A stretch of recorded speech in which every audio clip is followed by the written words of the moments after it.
भारत के लोकसभा चुनाव के परिणाम आ चुके हैं और देश की जो 10 महत्वपूर्ण सीट थी जो इस बार कहीं ना कहीं खबरों में लगातार बनी रही, उनमें से एक थी छिंदवाड़ा यानी कि नाथ परिवार का गढ़। लेकिन अब वो जो गढ़ है वो ढह गया है और यहाँ पे जो भाजपा के प्रत्याशी थे बंटी साहू, उन्होंने कमलनाथ के बेटे नकुल नाथ को तकरीबन 1,13,000 वोटों से अधिक से चुनाव हरा दिया है।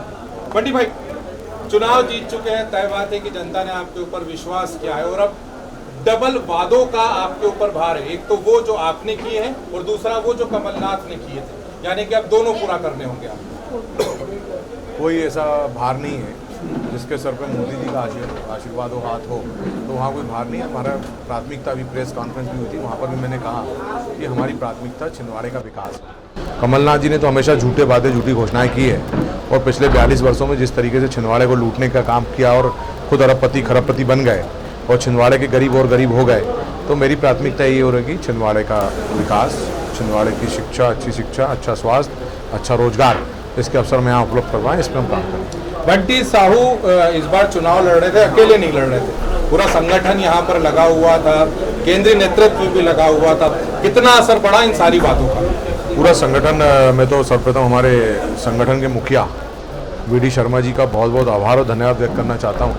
एक शुभंकर अध्यक्ष आते ही प्रदेश में भाजपा की सरकार बना दी, उसके बाद नगर पालिकाओं के चुनाव, नगर परिषद, नगर निगम के चुनाव, जिला पंचायतों के चुनाव, विधानसभा में इतनी बड़ी जीत और अब लोकसभा में इतनी बड़ी जीत, तो इसमें बड़ी भूमिका हमारे प्रदेश अध्यक्ष वी.डी. शर्मा जी की रही, जिनके नेतृत्व में सारे चुनाव जीते। उनकी रणनीति, उनका मार्गदर्शन से बूथ में मजबूत हुआ और हम चुनाव जीते।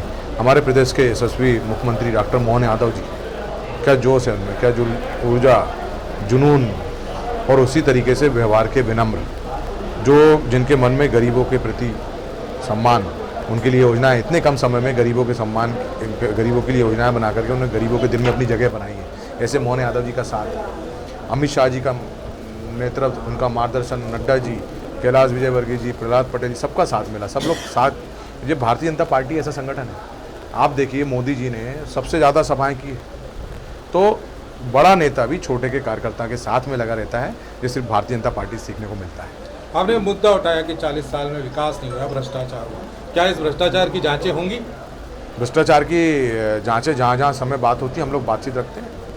एक आदिवासी क्षेत्र है आपका और तय बात है कि विकास की बहुत ज़्यादा ज़रूरत है, एक रोड मैप तैयार करके रखा होगा आपने? हाँ, हमारा जिला 37% हमारे आदिवासी भाई बहनें हैं और इन भाई बहनों को जिस तरीके से नकुल नाथ जी ने हमेशा अपमानित किया, इनको गद्दार कहा, इनको बिकाऊ कहा, और जिस तरीके से कमलनाथ जी हमारे सीधे साधे गरीब आदिवासी भाइयों को छल करके इतने वर्षों से चुनाव जीतते आए, तो अब तो उदय हो रहा है उनके विकास का, उनके कल्याण का, और आदिवासियों को साथ में लेकर के हम उनका विकास करेंगे, यह मेरी प्राथमिकता है। कहीं ना कहीं डबल इंजन की सरकार अब मिली। हाँ बिल्कुल, डबल इंजन की सरकार है। छिंदवाड़े को अवसर मिला है, नहीं तो पिछले 10 वर्षों से यही हो रहा है।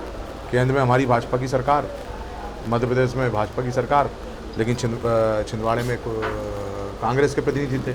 लेकिन अब डबल इंजन की सरकार के साथ उस डबल इंजन की सरकार में छिंदवाड़े का पहिया भी जुड़ गया है।